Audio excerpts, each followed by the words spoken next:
segunda língua, né, desenvolvendo a segunda língua, que é o espanhol. E voltei para o Brasil com 16 anos, quase 17, foi quando eu conheci o rodeio, vi pela primeira vez o rodeio.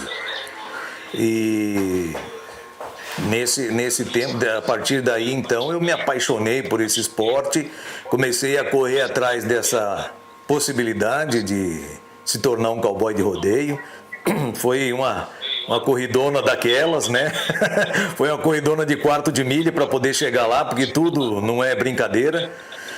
E, enfim, me tornei peão de rodeio, de cavalo, montando em cutiano. Tanto é que eu tenho um apreço muito grande pelos cavalos, por conta disso, de eu ter uma história desde criança com um cavalo, né? Na verdade, eu nasci, meu pai já mexia com cavalo, eu vivi, eu cresci, na verdade, Érica. Eu cresci acordando com um cavalo. Esqueci agora o nome que se dá quando o cavalo faz. Relinchando. Hã?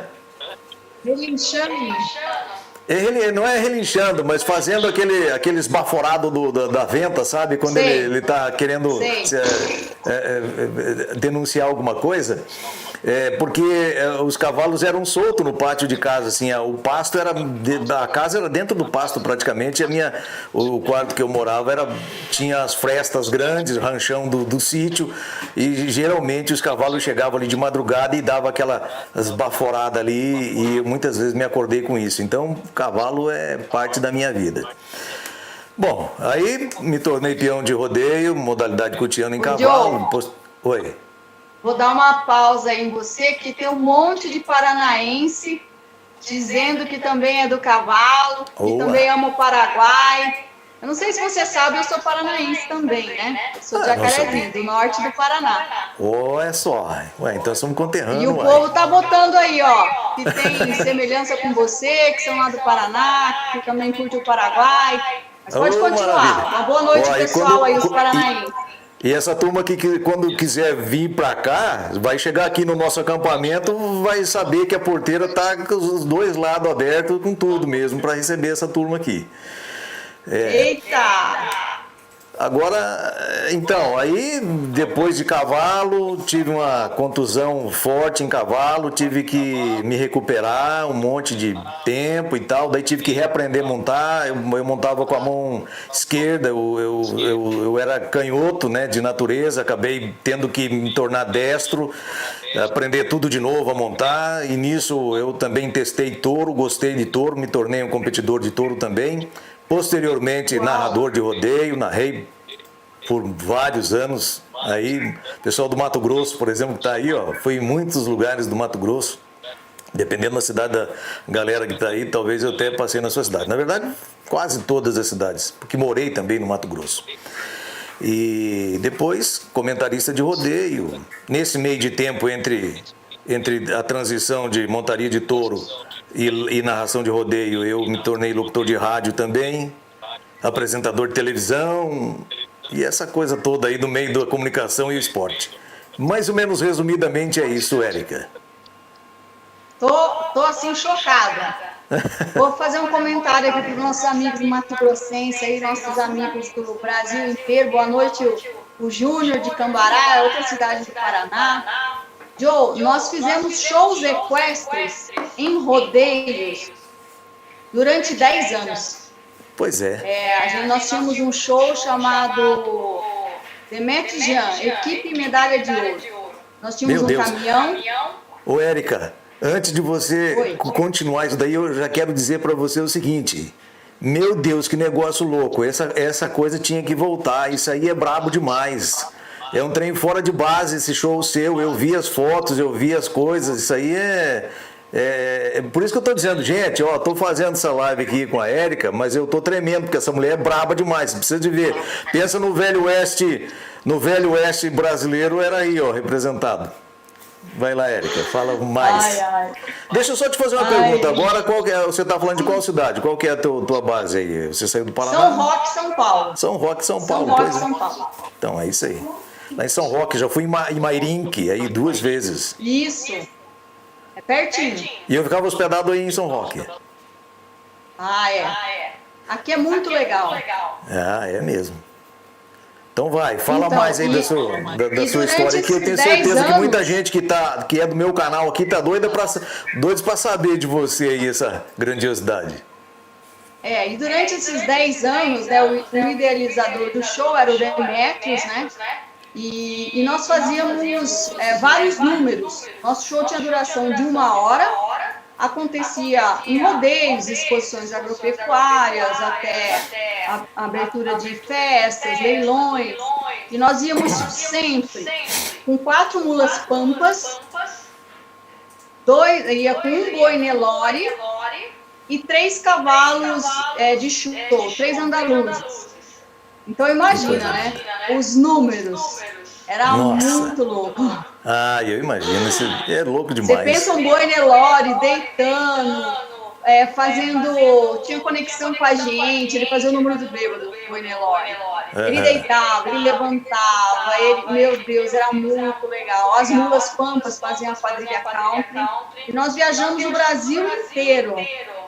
Olha lá, o William Matos está falando aí que andou em uma das mulas. Pois é, nossas mulas eram lindas, grandes, eram muito bonitas. E nós fizemos durante 10 anos, naquela época que estourou os shows equestres no Brasil, né?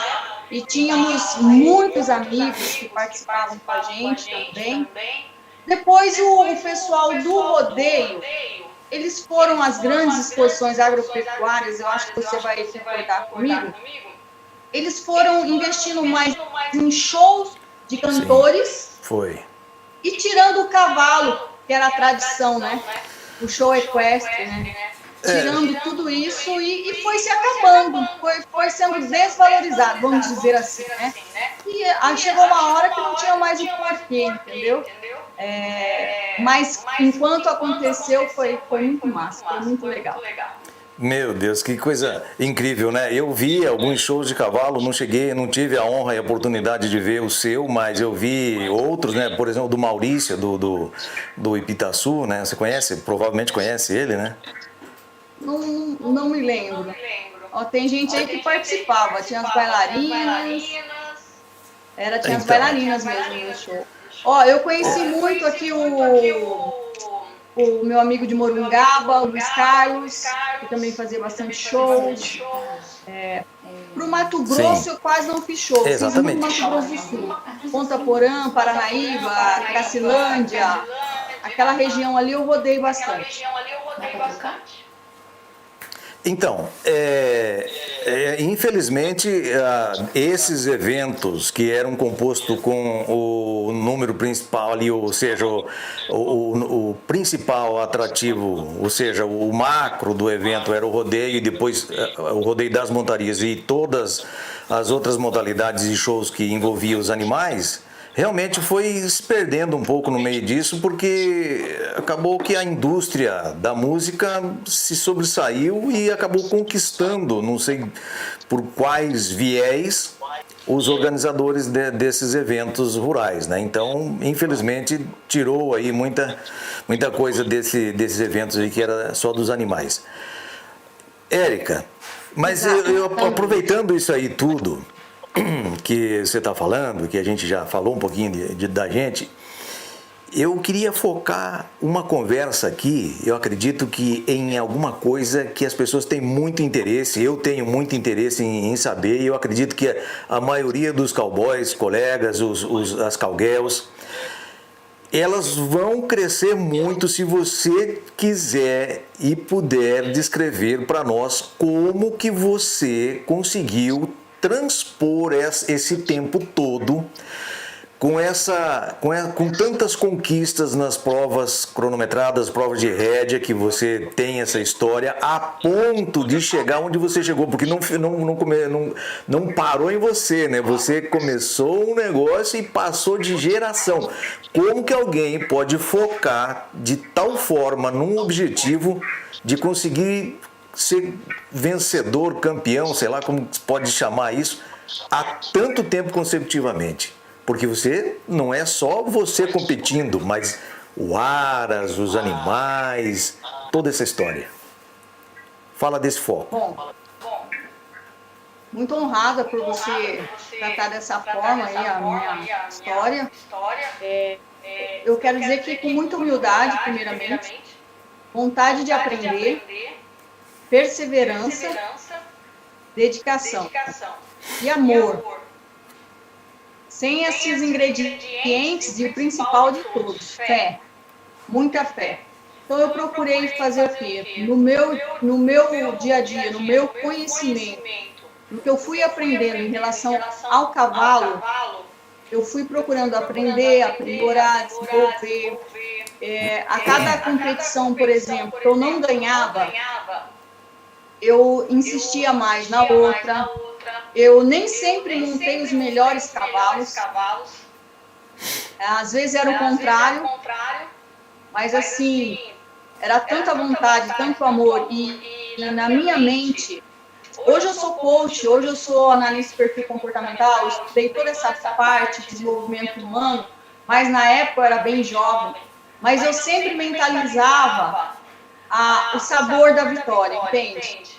Quando eu via as pessoas ganhando, eu falava assim, uau, Deus, que coisa maravilhosa, né? Ai, eu quero ouvir o galope da vitória, eu quero sentir essa emoção, eu não sei o que é isso. E eu pedia isso muito para Deus, sabe? Para que eu conseguisse alcançar isso. E assim foi acontecendo, gradativamente. A questão de transpor isso para gerações, eu fui casada com um homem muito competitivo, chama-se Demetrios. Então ele é uma pessoa super competitiva. Eu já não tenho tanto essa gana, e acho que essa parte dele me ajudou muito positivamente a mim ter um equilíbrio e sempre estar competindo. Consequentemente, os meus filhos conviveram com isso. Então nós íamos para as provas juntos, dormia no trailer, dormia no chão da caminhonete, comia o que tinha para comer. Você sabe que é uma vida que não tem luxo. Sem dúvida. Você foi cowboy aí, montou em cavalos, montou em bois. Você sabe que não tem luxo, é uma vida... é amor, eu acho que é uma paixão mesmo, né? É uma paixão doida, né? Sem e os dúvida. meus filhos foram convivendo com isso. Pode falar. Não, estou dizendo sem dúvida, porque se não tiver paixão e amor extremo nesse negócio, não dá conta, né? Porque tem sobressai algumas barreiras no caminho aí que dá vontade de voltar para trás, né? Dá vontade. E nesse percurso, os meus filhos fizeram, o meu filho mais velho, a primeira prova dele foi na ABPM, com 8 anos de idade. Olha só. Então, a gente treinava eles. Como eles montavam com a gente, desde pequeno eu coloquei montar, eu tinha mais paciência. Então, por exemplo, para ensinar uma pessoa, eu tinha muita paciência. Eu conseguia desenvolver a pessoa. Na hora de lapidar para a prova, meu marido entrava em cena. Porque ele lapidava eles, falava assim, ó, na prova você tem que fazer assim, assim, assim, se comportar assim. E assim acontecia e eles tinham bons resultados. Então, assim, minha casa é cheia de troféus, porque são os do Demétrios, são os do Jean, que é o meu filho mais velho, e do Demétrio, que é meu filho mais novo, e os meus. Então, a gente nem sabe de quem é quem, são tantas fivelas que a gente eu já nem sei quais são as minhas, quais não são, entendeu? Mas tá tudo em família. Gente do céu. Olha, talvez para você falar isso é meio que natural aí, falar tenho tanta fivela que nem sei o que é o que. Mas para quem está em busca da sua primeira fivela, certamente isso tem muita importância. Já chegou um dia, você imaginou que ia ter tanta fivela desse jeito, pelas conquistas que você teve? Porque umas você ganhou, outras teus filhos, outras teu marido. Mas ninguém ganhou isso sozinho, porque se não tivesse, eu sempre falo que a família ela precisa estar sincronizada, porque é o incentivo de um na vida do outro e assim sucessivamente é que vai fazer o resultado final. Olha, que negócio maluco. Você imaginou ter tanta fivela desse jeito quando você começou? Eu não imaginei. Na real, eu acho que a vida passa tão rápido que a hora que a gente vê, o tempo passou. Assim, eu lembro eu nova, vendo os meus tios montar em rodeio, montar em cavalos, meus tios todos montavam, como você, lá nos rodeios do interior do Paraná. Todo sábado tinha rodeio num local lá, eu seria ali no final de uma avenida, tinha tipo um bar, um local só de rodeio, todo sábado. Eu ia lá ver meus tios caírem. Muitos paravam e muitos caíam, né? Era muito engraçado. E ali a minha paixão por rodeio, por essas coisas, já acontecia. Mas eu nunca imaginei ganhar tanta coisa. Eu gostei, eu me apaixonei pela rédeas. A primeira coisa que eu montei foram os cavalos andaluzes. Tá um pouquinho, a sua conexão um pouquinho ruim. Você tá me vendo bem, Joe? Tô te vendo bem, tá normal para mim aqui. Tá, legal. Um abraço aí pro Marcos Muladeiro, ele é lá de Maringá também. Grande cowboy. E então, quando eu comecei com o show dos cavalos andaluzes. Daí eu treinei um pouco, aprendi um pouco salto, adestramento e o adestramento circense para montar os cavalos de shows. Os cavalos faziam passo espanhol, passagem, piaffe, empinavam, cavalo de show. Depois, eu passei para os cavalos de rédeas, que daí é muito técnico. É muito técnico mesmo. E foi um aprendizado, assim, até hoje. Então, por isso que eu falo para você. Eu acho que a humildade e a vontade de estar sempre aprendendo fez a diferença na minha história e na dos meus filhos. E eu acho que de qualquer pessoa. A vontade de estar sempre aprendendo. Olha, Érica, você falando isso, eu fico imaginando o seguinte, porque lá no rodeio, na montaria, na competição de cutiano, sela americana, montaria em touro, é meio que comum a gente ver os cowboys às vezes se estressando, ficando meio tenso quando o trem espalha no brete. E eu vejo que na sua área é totalmente fora de cogitação se estressar, né? Você tem que ganhar o animal, ganhar o coração dele, tem que ter uma paciência, uma doçura fora do normal, que eu digo que eu acho que isso daí é muitas vezes mais difícil que montar num touro, porque você tentar ganhar o coração de um bichão brabo, e depois tê-lo de verdade, como eu já tenho visto, né, com a técnica de vocês que fazem isso, pegar um touro brabo, um animal que nunca viu gente, e tornar ele tão dócil como um gatinho, eu digo que isso é muito mais difícil que montar num touro, na minha concepção. Eu acho que montar num touro é desafiador, hein? A minha cunhada, eu tenho uma cunhada que ela é muito doida, sabe? Desculpa, é desafiador, só para concluir aqui, não te cortando, acabou que a gente falou em cima. É desafiador, mas requer muito mais domínio próprio o que você faz do que a montaria em touro em si. Tá lá, vai lá, continua então na sua Rapaz, eu não sei ponderar isso aí, medir isso aí não. Porque eu acho que a adrenalina de montar num touro, a inteligência emocional tem que ser algo surpreendente. Por exemplo, na rédea, você tem que ter uma inteligência emocional, você tem que ter um domínio próprio para você conseguir entrar, você e seu cavalo dentro da pista, fechou a porteira, é você e seu cavalo, ok? No show equestre, era um pouco diferente, porque ninguém sabia o percurso, ninguém sabia o número do meu espetáculo. Então, se eu errasse, eu ficava brava comigo mesma, mas não que os outros soubessem o que eu estava fazendo ou como seria. Mas eu acho que a adrenalina do momento, que eu fico pensando em montar em touro, não é fácil. Uma vez eu peguei uma bezerra minha aqui, e minha cunhada, ela era bem jovem, né? Eu falei para ela, Ana, vamos montar no bezerro aqui? E eu segurei, ela montou e pulando, sabe? Ela é muito doida, minha cunhada. A minha cunhada casou com meu irmão depois, ela era eles estavam noivos na época. Mas um touro bufando, essa pressão do rodeio não é para qualquer um, viu, Joe? Eu acho que é bem difícil, não dá para medir, não.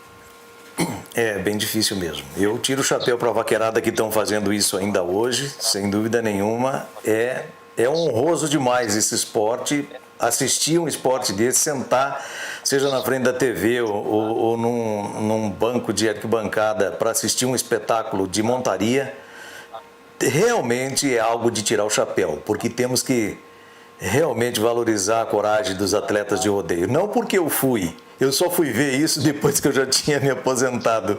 Quando eu comecei a narrar, e quando eu comecei a, na verdade, quando eu comecei a ser comentarista, que eu fui me dar conta da periculosidade daquele esporte. Então hoje eu Isso que eu ia realmente te tiro o falar. meu chapéu para o atleta. Mas também sou totalmente caído pelo adestramento, pelos animais adestrados. Inclusive, eu quero aproveitar aqui, Eric, e mandar um abraço para o meu amigo Irani Valdomeri, lá do Mato Grosso, que ele tem um dos burros mais lindos que eu já vi na minha vida até agora. Irani Verdade, quero Valdomeri ver. é um burro filho de uma égua Paint Horse.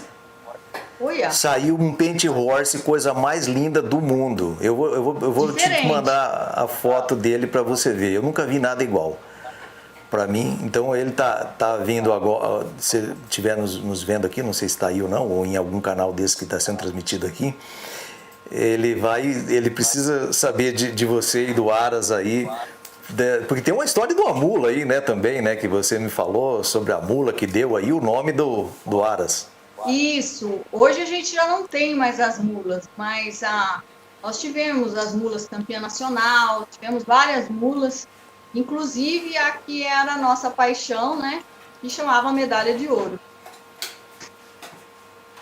É isso aí. É essa Uma que, super. que fez, ajudou a fazer a fama do Aras aí e de tudo isso. Ô, Érica, eu queria aproveitar aqui, já que nós estamos nesse bate-papo aqui, o alvo é nós falar em 1 hora, mas não sei se vai dar, porque a prosa é tão boa que não sei se a gente vai dar conta de terminar isso aqui. Qualquer coisa a gente corta e faz semana que vem de novo. Aí continua outra vez. Como que você vê agora, você nesse nível que você está, de mentora, de gestora das emoções, de pessoas relacionado não só de pessoas fora das arenas, mas também pessoas que estejam dentro das arenas. Qual é a relação, como que você pode descrever para nós a relação do atleta e o animal, independente de que modalidade for? Olha, eu acho que o atleta, quando ele forma um conjunto com o animal, quando os dois se encaixam como uma engrenagem, é difícil alguém ganhar deles. Porque junta ali não só a técnica, a habilidade, mas se encaixa o amor ali, que o cavalo corresponde, ou qualquer modalidade, ou os muares, qualquer modalidade. Quando se encaixa, pronto. Ninguém consegue ganhar deles, porque existe uma vontade, é muito legal quando você forma um conjunto com um animal, e existe aquela vontade dos dois em serem cúmplices, em ganharem, estarem juntos, porque eu penso que um cavalo e um atleta que formam um conjunto, na minha concepção, verdadeiro, eles têm que ter um convívio, um relacionamento real. Não é só ali montar na hora, tchau e bem. Mas um relacionamento real, ante e pós-prova, ante e pós-treinamento. E tudo isso vai mandar eles para cima, vai fazer com que eles formem um lindo conjunto e não só o cavalo, como o cavaleiro, tenha a vontade de não só ganhar, mas de estar montando junto, participando junto, competindo junto. Eu falo isso, Diogo, porque eu formei um conjunto com um cavalo de show por muitos anos. Ele chamava Copo Terceiro. E esse meu cavalo, ele amava aparecer. Ele era um exibicionista. Olha só que Quando ele interessante. sabia que ia para o show, rapaz, não tinha como não se apaixonar por ele. ele fazia bonito, ele pisava bonito, ele se apresentava bonito, ele gostava. Estou te falando no caso do show. Nós fizemos um show, eu não me recordo agora se foi Fernandópolis. Qual cidade foi? Eu lembro que as arquibancadas iam quase até o teto, sabe? E nesse show aconteceu no meu número, eu montava o cavalo com uma asa, tá? Uma capa, e nós fazíamos o número. O ponto alto do número é quando eu pulava um boi Nelore deitado com esse cavalo. E quando eu fui pular o boi Nelore, eu ouvi um estralo. Tal! Eu falei, ué, não entendi o que aconteceu. E aquele som do rodeio alto, você sabe como é, a música do show. Eu fui para a galera, depois que eu pulei, que era o auge, tudo, e empinei o cavalo. Quando eu empinei o cavalo, eu olhei para baixo, ué, tô pertinho do chão. O que aconteceu? O cavalo voltou. Quando o cavalo voltou, eu falei, estourou a sela. Aí eu grudei na crina dele, assim, no pescoço dele, e dava um soquinho para frente, para a sela ir para frente, para mim sair, tentar sair andando. Mas quando eu fiz isso, a sela virou e eu caí. Tinha estourado a barrigueira, no caso. Estourou a barrigueira. Certo. Estourou a barrigueira. Eu caí no meio do show. O meu cavalo, em vez de sair correndo, ele ficou tão arrasado que ele parou do meu lado, tipo assim, o que aconteceu? Aí, como ele parou do lado, a sela tinha caído com a asa, que a asa era pesada, eu peguei só no cabresto dele, na rédea, tirei da cabeça dele, peguei, abri minha capa branca e saímos em alto estilo. Ficamos, acho que uns 2 anos no Videocoice. Você lembra desse programa? Lembro. Era um programa que o Ney fazia na TV Record, né? Pela TV Rodeio. Exato.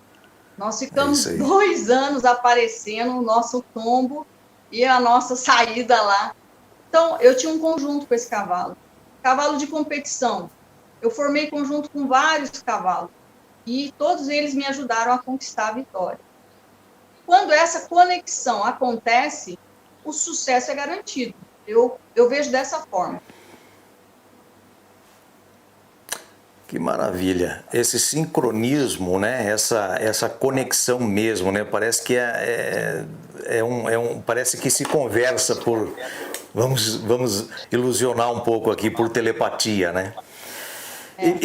E por incrível que pareça, talvez o cowboy, a cowgirl que esteja nos vendo aqui, se for da montaria de touro, de cavalo, pode pensar, mas isso aí pode se aplicar num rodeio de montaria em touro? Essa sincronia, essa harmonia? Bom, ela não vai dar certo desse jeito, mas uma coisa pode ter certeza. A conexão do atleta com o animal, ela sempre vai ser importante, porque não importa se o touro ali, o objetivo dele é derrubar, diferente do teu cavalo, diferente do cavalo de show que quer concluir com estilo e alto nível. O touro não, ele quer derrubar e se bobear ainda ele quer dar uma chifrada, né? Mas não importa. O que acontece é que de toda forma, para que o show seja completo, o rodeio não é só uma competição também, ele também é show, porque ninguém vai lá só para... Se fosse só por competir e não pensar no público, então não precisava de público, não é? Não precisava de todo um atrativo para público. Simplesmente ir os cowboys e testar a sua habilidade no touro e assim sucessivamente. Então eu sempre digo nas minhas palestras, inclusive, que o rodeio não é apenas uma competição do atleta no animal, não é nem com o animal. O atleta, seja ele da modalidade touro ou cavalo, ele não está competindo com o animal, ele compete só com ele mesmo, compete com a sua habilidade, porque o animal ele faz a parte dele, o atleta faz a parte dele. De toda forma, mesmo sendo touro, ele precisa de ter uma sintonia com o animal, porque senão ele não vai entender, ele não vai respeitar o instinto do animal, porque, como nós falamos ali no começo, né? Às vezes o touro espalha no brete. E aí eu vou ficar irado com o touro, então, porque ele espalhou no brete. De maneira nenhuma, eu preciso respeitar esse touro, porque ele é um animal e ele não está interessado em ficar ali dentro do brete. Porque a ideia do animal é de que, ou seja, o instinto do animal é de se me prenderam aqui porque vão querer me matar, vão fazer alguma coisa comigo. Então, se não é todo touro que entendeu ainda, né, que ali é um esporte. Então, se ele espalhou no brete, não está se sentindo bem, não é todos que espalham e nem sempre que espalham, tem que entender, respeitar o touro. Eu sempre falo que se o atleta não aprender a respeitar o instinto do animal, ele não está a nível de ser um grande atleta ou um atleta realmente vencedor, como um competidor de alto nível. Precisa vencer essa etapa de respeitar, a ponto de respeitar o instinto do animal, né? E às vezes também o animal que se espera muito dele, ele produz pouco. É um animal que não é mais bom? Não, ele tem o dia dele também, então tem tudo isso. E eu gosto de falar uma coisa, Érica, e até os nossos espectadores aí também podem guardar isso, se achar interessante. Nós nunca, no caso do rodeio das montarias de competição, né, diferente do caso das cronometradas, nós nunca devemos, ou seja, nós nunca, na verdade, competimos com o animal. Nós não precisamos pensar que estamos competindo com o animal. Porque senão, se fosse competir com o animal, nós ia tentar parar o animal, parar o pulo do animal, tentar fazer com que ele ficasse imóvel. E ao contrário, né? O rodeio precisa de muito movimento, muita ação do animal e muita reação do competidor para se manter nele durante os 8 segundos para poder ser avaliado. Então o animal precisa pular muito, nós temos que dar todas as condições para ele pular. E ele não está fazendo isso por mal, na verdade ele está fazendo para o nosso bem, porque quanto mais ele pula, mais chance nós temos de provar a nossa habilidade e ter uma pontuação mais alta. Então sempre nós competimos só com o tempo, ou seja, conosco mesmo, e o animal produzindo a parte dele e nós produzindo a nossa parte.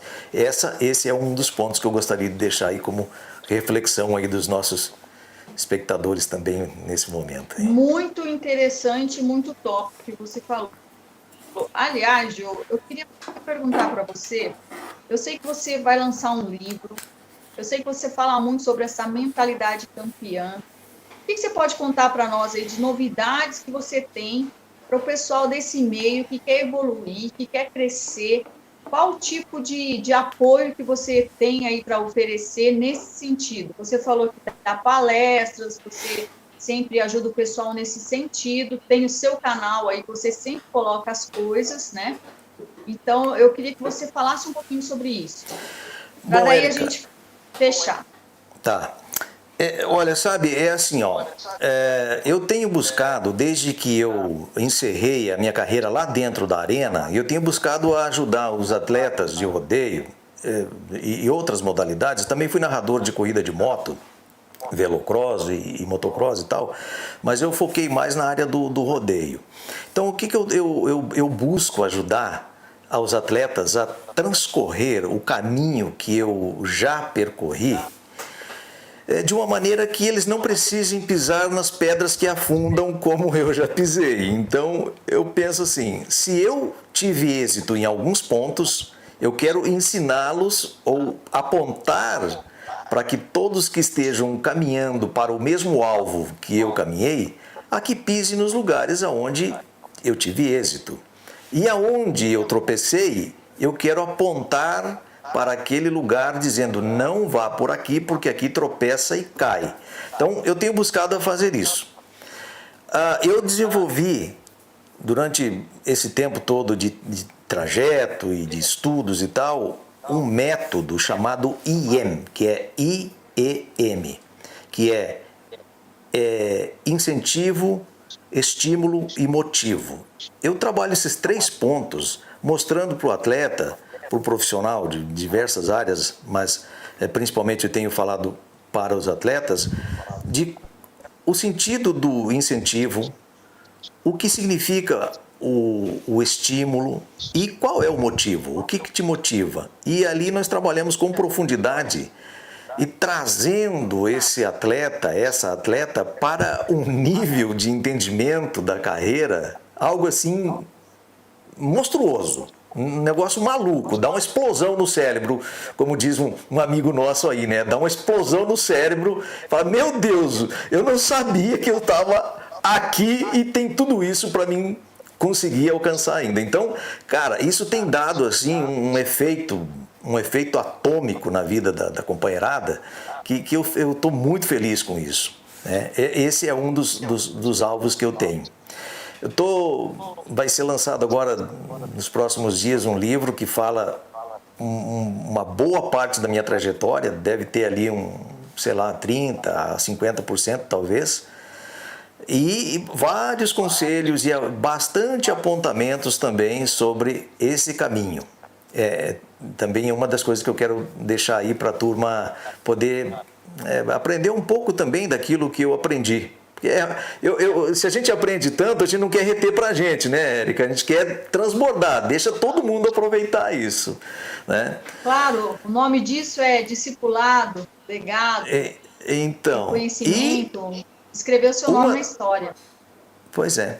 E uma das coisas, assim, agora, por último também, que eu estou fazendo com bastante entusiasmo, e estamos retomando, e eu acredito que com todos juntos no mesmo propósito, imbuídos na mesma causa, vai ser muito importante, que é a retomada da Federação Paranaense de Rodeio. A Federação Paranaense de Rodeio estava praticamente morta, né? Tinha vários problemas legais, e nós retomamos com ações judiciais que conseguimos fazê-la com que ela voltasse a ter vida, e eu acabei sendo eleito ano passado como presidente da federação.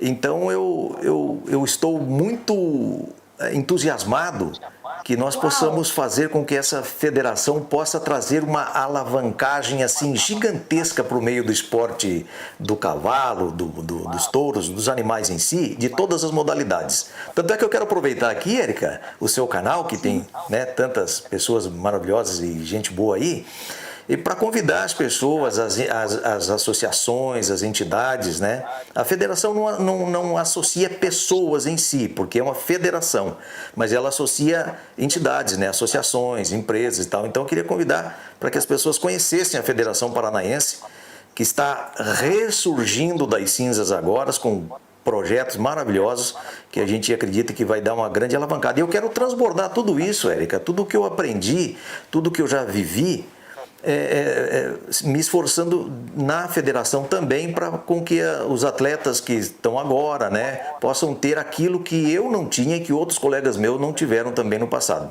Então são esses aí os propósitos mais do momento que eu estou trabalhando agora. Olha, Joe, eu estou assim, maravilhada com tanta coisa boa, com tanta novidade, e dizer para você o seguinte, que esse é o nosso propósito: crescer, contribuir, transbordar, né? Ensinar pessoas. Você falou do IEM, achei super top, um método que deve dar muito resultado. Como algo é bacana, é produtivo, quando dá resultados, você falou que o pessoal explode a mente, é uma bomba atômica, isso significa, sabe o que? Crescimento. Todo mundo, para crescer, tem que doer. Eu nunca vi uma pessoa que não sente as dores do crescimento. Porque quando você vai esticando, aquilo dói, né? Parece que fica desajeitado, corpo desengonçado. Todo crescimento, ele traz um sacrifício, vamos dizer assim, né? E isso que você está fazendo, esse propósito, ele é muito maravilhoso. Quero te parabenizar e te convidar para a hora que você tiver com esse livro, quando você tiver com seus trabalhos aí para lançar, para a gente fazer outra live, e o pessoal que também quiser comprar, participar das suas mentorias, também palestras, você deixar, entrar, né, no seu Instagram, deixar o local onde eles podem ter acesso aos seus produtos, né? Vamos dizer assim, né? Ter acesso àquilo que você tem a oferecer, a transbordar na vida dessas pessoas, dos cowboys, cowgirls, pessoal de rodeio é apaixonado por isso. É um pessoal que gosta e é muito oportuno tudo isso que você está fazendo, muito mesmo. Joe, agora fala uma coisa para mim. e eu vou contar uma história para você depois, para a gente finalizar. Eu nem sei quanto tempo tá, mas olha, Deixa eu botar o óculos aqui, porque o velhinho aqui não enxerga direito. Aí, em todo o seu tempo de competição, conta para mim, o que a sua parte espiritual te ajudou no esporte? Érica, esse é um ponto que eu acho assim o mais top de tudo. Eu acho assim o maior fenômeno, se tudo que é coisa grandiosa, que faz a mente girar, vibrar, explodir, isso é algo incalculável. Eu, quando comecei no esporte, eu não tinha nada disso, eu não conhecia nada. Vamos dizer assim, um vagalume com a luz apagada no escuro. Eu não tinha nada, eu não tinha noção nenhuma. E isso realmente me atrasou demais a pegar velocidade na carreira. Agora, quando eu consegui, pela graça do Senhor, consegui entender o quanto Ele me amava e o quanto Ele queria bem para mim, eu falei, meu Deus, que negócio louco, como é que eu não sabia disso? E aí, menina, eu fiquei apaixonado nesse negócio de Jesus, porque eu não sabia de nada desse negócio. Não é que eu nunca tinha ouvido falar, seria muita ignorância minha dizer isso. Nós todos já ouvimos falar. O problema é que a gente ouvir e não escutar, não reter, é a mesma coisa que nada, né? É como um símbolo que retine. Não tinha efeito nenhum. Quando eu consegui guardar essas palavras do amor de Deus e começar a viver ela, aí sim, aí o negócio ficou louco. Aí eu comecei a entender, daí sabe quando a luz se acende no ambiente escuro e aí a gente começa a ver as coisas? A partir daí, a minha carreira começou a tomar outro rumo, decolou, aconteceu. Foi algo assim monstruoso. E eu comecei a perceber depois que todos os atletas que estavam bem nas competições era gente que tinha que tinha uma vida religiosa, que tinha uma vida de fé, que professava uma fé, que tinha uma dedicação, uma devoção por algo superior, não acreditava só nas suas forças, senão acreditavam que o Deus da sua fé iria ajudá-lo, né? Então comigo foi assim, Érica, eu estava no auge dele, nesse caso já no auge da minha carreira como narrador de rodeio, já tinha, né, avançado em vários níveis já da carreira. Mas eu acredito que como muitos do meio esportivo e artístico já passaram, alguns ainda estão passando e outros estão sujeitos a passar, eu entrei num modo de depressão. Eu não conseguia entender, meu Deus, o que é isso? Agora que eu não preciso nem me preocupar de machucar se eu montar num touro ou num cavalo para ganhar dinheiro. Estou ganhando dinheiro, entre aspas, fácil, né? Em vez de em comparação ao de antes. E eu tô nesse negócio, gente, querendo morrer. Queria morrer, menina. Né? Não vou me aprofundar nesse item, mas em resumo, eu queria morrer. Aí um dia um amigo, um cowboy, foi usado por Deus e falou comigo. Aí ele falou comigo, falou assim, ó, Joe, não é esse Joe que eu conheço, não. O Joe que eu conheço é mais pra cima e tal. E eu fiquei muito irado naquele dia. Eu falei, quer saber de uma coisa? Eu vou brigar com esse boiadeiro. A minha intenção era essa, porque na verdade aquele dia eu já tinha decidido a dar fim na vida. Então quando uma pessoa chega a esse nível, você já pode imaginar que grau que ela tá, né? Mas o Senhor foi tão bondoso comigo que tocou no meu coração, tirou aquela cascona horrível que tinha, começou ali uma lapidação e começou uma transformação e a minha vida começou a mudar.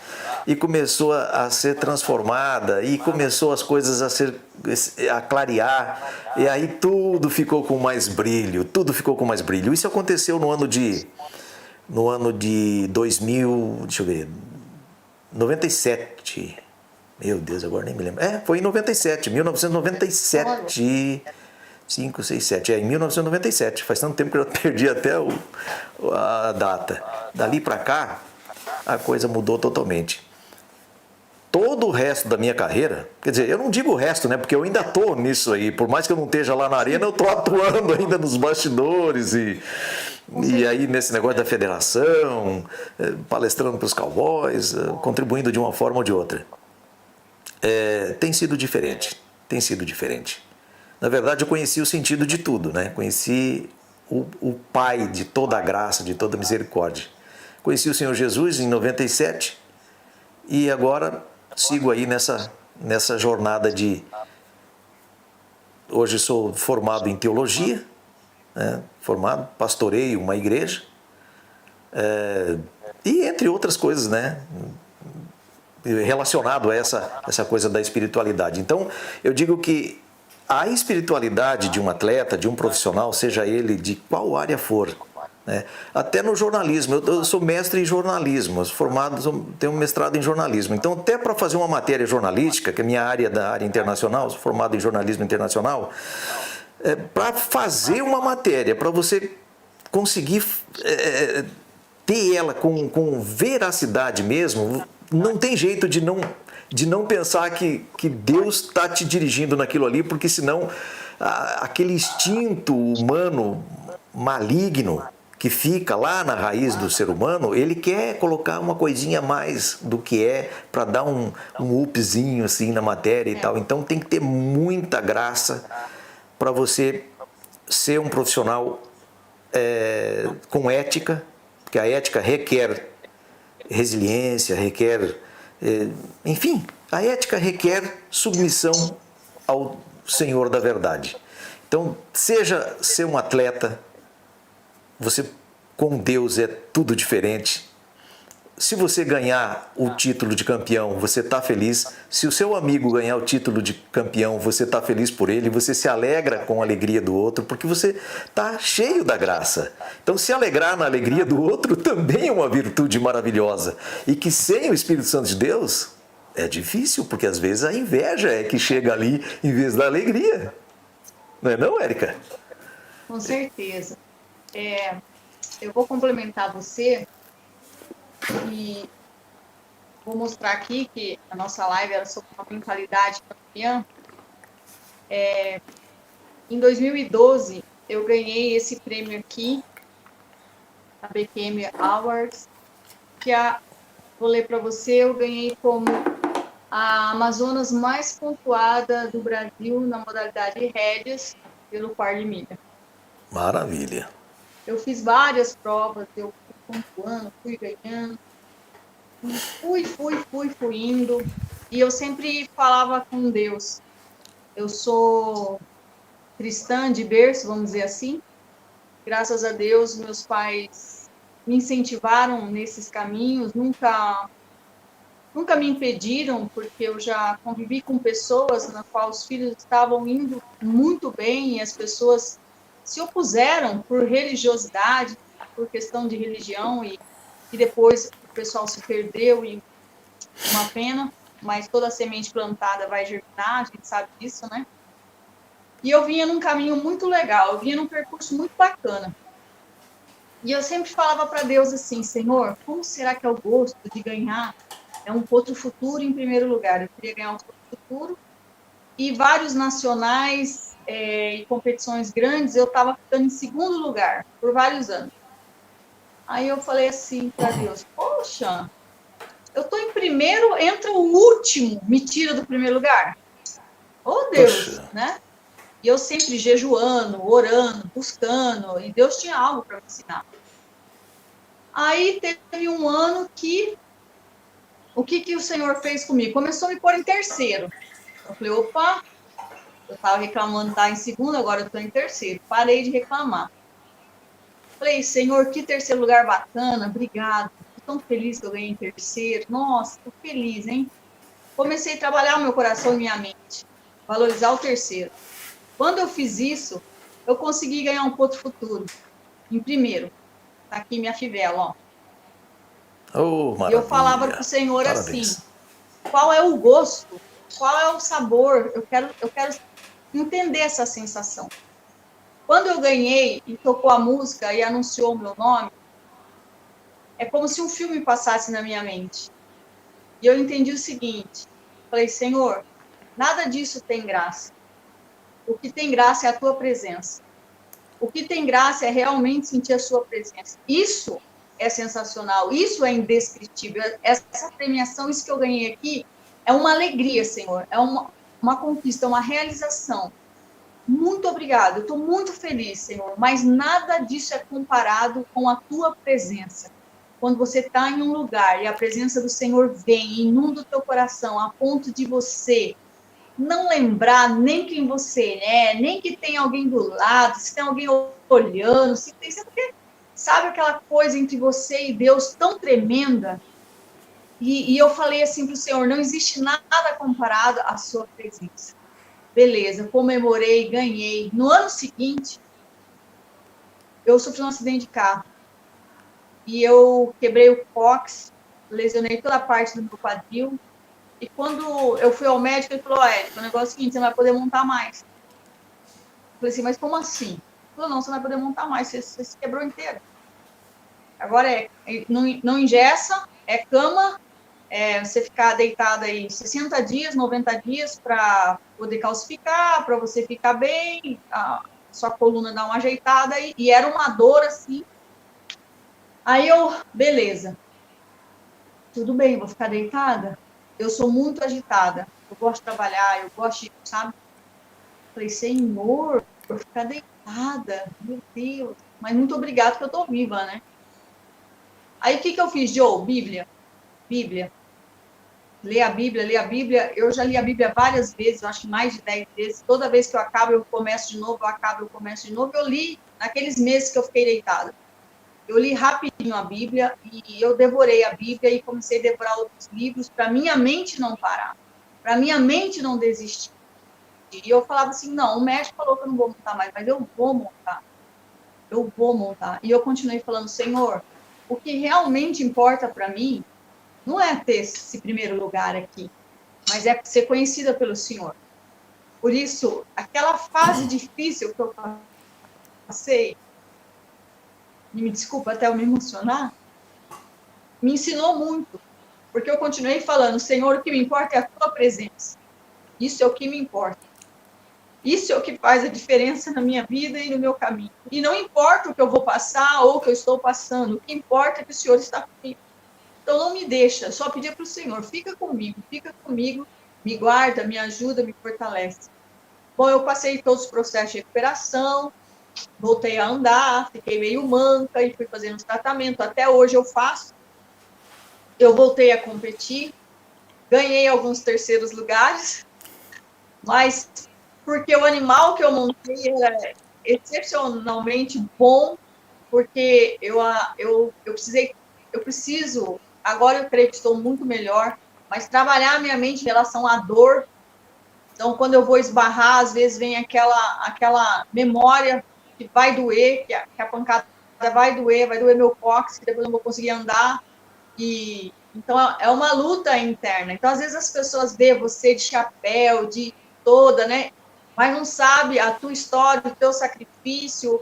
Por isso, Deus me treinou a amar as pessoas e não ter inveja. A admirar as pessoas e não querer o que elas têm, mas querer viver a minha história e abençoar, viva a sua, seja feliz. A gente, por mais que enfrente situações, se Deus é com a gente consegue vencer, a gente consegue permanecer. Eu creio que uma mentalidade de um campeão é uma mentalidade que está sempre conectada com Deus. Essa é uma mentalidade de campeão. Ô, Érica, isso tudo que você falou aí é doido demais, é um negócio explosivo, porque exatamente é aí aonde nós chegamos no nível de ser mais que campeão. Quando nós falamos um atleta mais que campeão, é isso, porque ser campeão é ser campeão lá na competição. Você guardar a fivela, você garante que você foi campeã. Mas e depois? O que você faz com esse título? Remoe porque não está ganhando outros?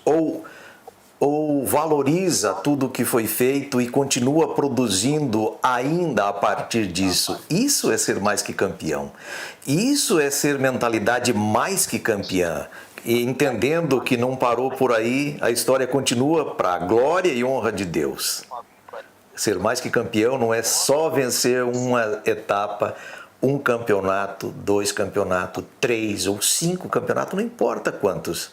O que importa é que depois que nós fechar a porteira da tropa, a gente vai entrar para casa, dentro de casa, e vai olhar a parede das fivelas e vai falar: Senhor, eu continuo aqui, caminhando na sua presença para a glória do seu nome.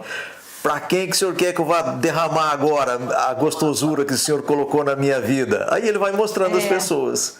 Igual é o que nós estamos tentando fazer no nosso dia a dia, não é?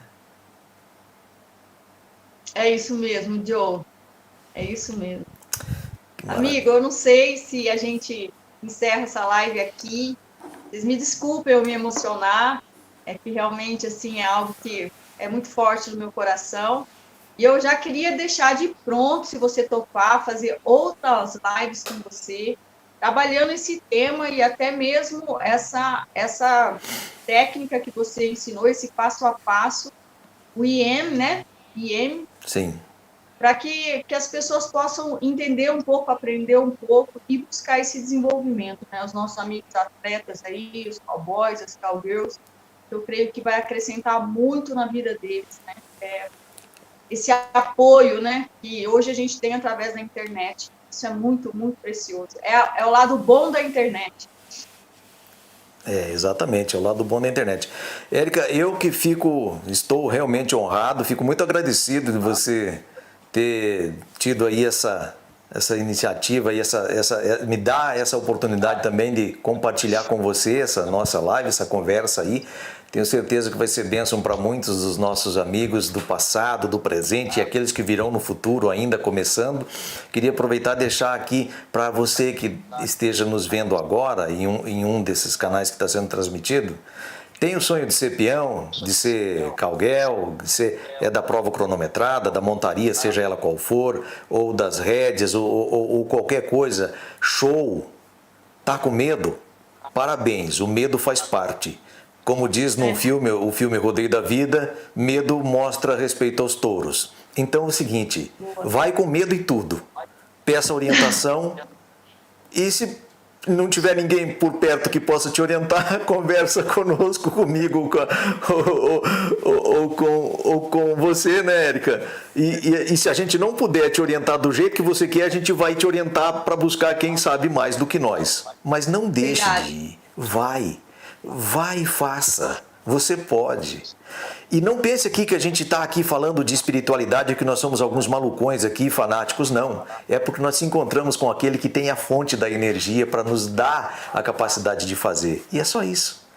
Então, olha, é por aí. Érica, eu vou me sentir muito honrado de poder participar mais uma vez contigo, ou mais vezes, não sei, contigo em mais uns bate-papo. Eu tenho certeza que eu aprendi muito hoje contigo. Eu também, amigo. Olha, a reciprocidade é a mesma. É muito bom saber que Deus nos liga a pessoas. Eu creio assim que foi de Deus, que está sendo de Deus. E tenho certeza, como eu falei para sua esposa, para Ed, vai dar muito pano para manga. E eu tenho fé que isso vai acontecer, amigo. Vamos ter muitas outras. E um beijo grande a todos que participaram aí, os amigos. Compartilhem essa live. Se você conhece alguém que precisa ouvir o que nós falamos aqui, compartilha. Assiste também no canal do YouTube. Eu vou deixar no link o seu canal também, tá, Joe? Vou compartilhar no link do Aras também, para o pessoal assistir lá do Aras. E eu tenho certeza que vai ajudar e abençoar muitas pessoas. Amigo, gratidão. Deus abençoe sua casa, sua vida. Você continue sendo luz e resplandecendo a luz daquele que nos criou. Beleza? Amém. Que assim seja contigo também, com tua casa, teu trabalho e que seja assim também na vida de todos que estão nos vendo agora. Um grande abraço, Laila Tová, uma boa noite em hebraico e que o Senhor os abençoe grandemente em nome de Jesus. Boa noite, Laila Tovar.